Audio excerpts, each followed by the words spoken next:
የሆነ ሚስጥር ላካፍላችሁ ነው ዛሬ መጣሁት። እንደው ባለፈው የሰራሁላችሁ ቪዲዮ ላይ ሳዳም ሁሴን የሲአይኤ ኤጀንት ነበረ ብዬ ስነግራችሁ በጣም ነው የገረማችሁና የምትሰጡኝ የነበረው ኮሜንትና አንዳንድ ነገር በጣም ነው የሚገርመው። ለምን እንደሆነ ገብቷችኋል? ብዙ የደነቀው ሰው አለ። እንዴት አድርጎ ይሄንን ዓለም እንደሚተዳደሩ ወይ ደግሞ ማን እንደሚያስተዳድረው እያወቅን ስንመጣ የሚያቃጥል ነገር አለ፣ የሚያሳዝን የሚያበሳጭ ነገር አለ እና እውቀት በጣም በጣም ኢምፖርታንትና አስፈላጊ የሆነ ነገር ነው። ግን ባወቅን ቁጥር ብዙ ነገር በቃ እየከነከነን ይመጣል። እንዴት ብለን ጥያቄ ጥሩ እኮ ነው። ሰው ሲጠይቅ ብቻ ነው የሚማረው።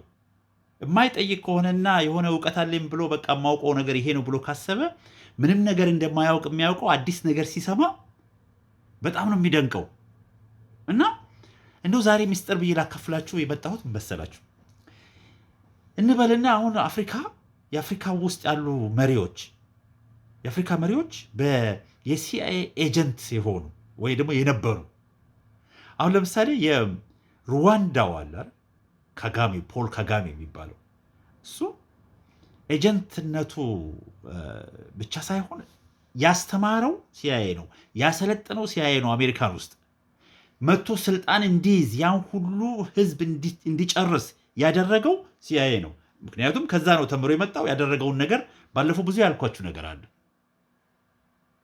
ኤም 13 የሚባሉትን ወንበዴ ግሩፖች እንዴት አድርገው እያስታጠቀ እንዴት አድርገው የኮንጎን ህዝብ የኮንጎን ሀብት የሚያዘርፈው ዋነኛው ቀንደኛ ኤጀንት ነው ስቲል ያለ።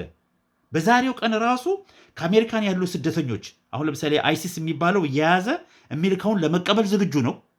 መጀመሪያ እቀበላለሁ ብሎ የሚናገረው ሀገር የእንግሊዝ መንግስታት ባለፈው ጊዜያት ስደተኞቹ ከዚህ የያዝን ወር መመለስ እንፈልጋለን ወደ አንተ ሲሉት እሺ ሂዱና ተመልከቱት። እያንዳንዱ የሚሉትን ነገር ይቀበላል። ምክንያቱም ሂሳኔ ኤጀንት። እሱም ደግሞ ለዚህ ሁሉ ኤጀንትነት እንዲሰራ ያበቃው በአሁኑ ሰዓት ያለው የኡጋንዳው ፕሬዚዳንት ዩሪ ሙሴቪኒ የሚሉት በጠቅላላ ከሲአይኤ ጋር ነው የሚሰራው። ስልጣን ላይ ሲወጣ እነሱ ናቸው ያስወጡት። በአሁኑ ሰዓት እያንዳንዱን ነገር ከእሱ ጋር ኮኦርዲኔት ነው የሚያደርጉት፣ ወይም ደግሞ እሱ ከነሱ ጋር ኮኦርዲኔት ነው የሚያደርገው። እሱ ዋናው የሚፈልገው ስልጣን እንዳይወርድ ነው። ዋናው ስልጣኑን እንዳይወርድ ይሰሩለታል። ከዛ የተባለውን ሁሉ ይፈጥማል። ፓፔት ናቸው ማለት እኮ ነው። ራሱ ቶማስ የኮንጎ ሴሴሴኮ የሚባል ሞቡቶ ሴሴሴኮ እንግዲህ ያስቡት፣ ስልጣን የሰጠው የራሱን ሀገር ፕሬዚዳንት የራሱን ሀገር ፕሬዚዳንት አስገድሎ ፓትሪስ ሉሙምባ የሚባለውን ከቤልጅየሞች እና ከአሜሪካ ሲአይኤ ጋር እሱ የሲአይኤ ኤጀንት ነበረ። ሞቡቶ ሴሴሴኮ የሚባለው አንዱ ነው በህይወት እንዳለ ወርዷል። 20 ምናምን ዓመት 30 ዓመት አካባቢ ስልጣን ላይ ነበር። እነሱ አውጥተውት የራሱን አገር መሪ አስገድሎ እንደዛ አርጎ አስገድሎ ስልጣን ላይ ያወጣው። ከወጣ በኋላ እስከሚፈልጉት ድረስ ይሰራል ለነሱ። ከዛ በኋላ ለሚቀጥለው ትውልድ የሚቀጥለው ኤጀንቶች ያስረክባል ማለት ነው። አሁን ያሉትን ከዛ በኋላ የመጡትን እነ ካቢላ ምናምን የሚባሉትን እስቲ ተመልከቷቸው ሄዱና፣ እነሱም ይሄኔ አብረው ነው የሚሰሩት። ኬንያ ሲመሰረት የመሰረተው ጆሞ ኬንያታ ደንበኛ የሲአይኤ ኤጀንት፣ እሱ ደግሞ ኤጀንት ብቻ ሳይሆን ተከፋይ ኤጀንት ነበር። ደሞዝ ነበረው የሚከፈለው። አገሪቷን ለስንት ዓመት ያስተዳደረ፣ ከዛ ያስተላለፈው ለሚቀጥለው ትውልድ ለሚቀጥለው መሪ። እነሱም ራሳቸው አብረው የሚሰሩ መሆን አለባቸው። በጣም ይወደዳሉ። ዋናው እንዲያው በቀላሉ ማወቅ የምትችሉት እንዴት መሰላችሁ?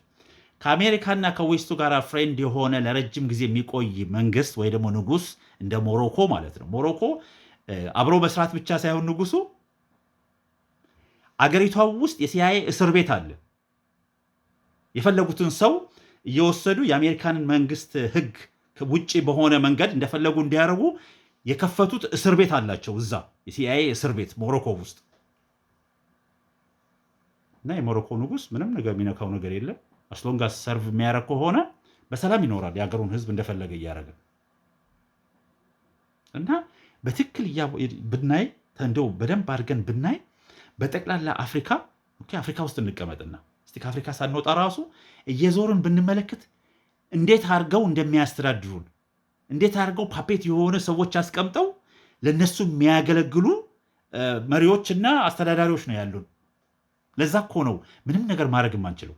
እነሱ እስከሚፈልጓቸው ድረስ በጣም የሚገርመው ነገር ልክ ሳይፈልጓቸው ሲቀሩ ወይ ደግሞ ሌላ ተቀናቃኝ ስልጣን ሊወስድ ካለ ወዲያው ሽፍት ነው የሚያደርጉት። ያ ኃይል ይዞ የመጣውን ይደግፉና ያ አብሯቸው ሲሰራ የነበረውን መሪ እንዲታሰር ሀብቱ ሁሉ እንዲወሰድ ያደርጉታል እስኪፈልጓቸው ብቻ። ኢጅፕት ብንሄድ እንደዛ ነው። አሁን ያለው ሲሲ የሚባለው የሲአይኤ ኤጀንት ነው። አብሮ ነው የሚሰራው፣ ለነሱ ነው የሚያገለግለው። ዋናው ስልጣኑ ብቻ ይዞ ይቀመጥ እንጂ ከዚህ በፊት የነበረው በዲሞክራሲ ምርጫ ይደረግ ተብሎ የተመረጠውን ሰውዬ የሞት ፍርድ ፈርዶበት ይሄው በሰላም ይኖራል። ኢትዮጵያ ይመጣል። ኢትዮጵያ መጥቶ ፍሬንድ ነው ብቻ ሁሉም ተቀብሎት ይኖራል። እና ይህ ነው የዛሬ ምስጢሬ። የዛሬ ምስጢሬ መሰላችሁ እንዴት እንደምንተዳደር እንዴት አድርገው እንደሚያስተዳድሩን ሞር እያወቅን ስንመጣ ይከነክናል። እባካችሁ አንዳንዶቻችሁ በጣም ተበሳጨው እያላችሁ ምጽፉልኝ። እንድትበሳጩ አይደለም፣ እውቀት በጣም ጥሩ ነገር ነው። እንዴት እንደሆነ የምንተዳደር ወይ ደግሞ ለምን ያለንበት ስታተስኮ የምንኖርበት ህይወት እንደዚህ ሆነን ብለን የምናስብ ከሆነ እውነቱን እያወቅን መምጣት አለብን። እውነት ደግሞ ስናውቅ ነው መፍትሄውን በትክክል መከተል ወይ ደግሞ መፈለግ የምንጀምረው አይደል እንዴ? ኩላክ